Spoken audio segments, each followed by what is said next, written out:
తండ్రి కేసీఆర్ అన్న కేటీఆర్ ను అడ్డం పెట్టుకుని కోట్ల రూపాయలు సంపాదించిన కవిత బీఆర్ఎస్ నేతలపై ఆరోపణలు చేయడం ఏంటని కుకట్పల్లి ఎమ్మెల్యే మాధవరం కృష్ణారావు ఆగ్రహం వ్యక్తం చేశారు.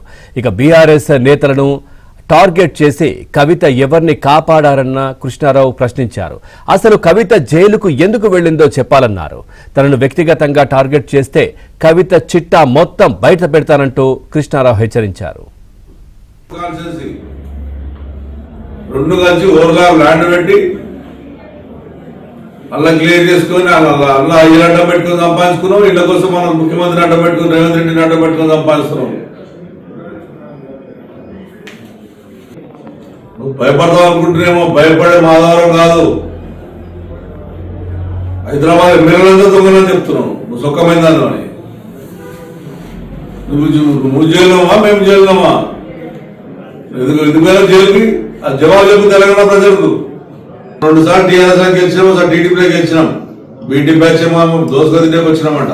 నువ్వు దోసుక తినేకి వచ్చినావు అమెరికా నుంచి. మేం కాదు, అమెరికా నుంచి వచ్చి కూడా దోసుక తినే నీకు.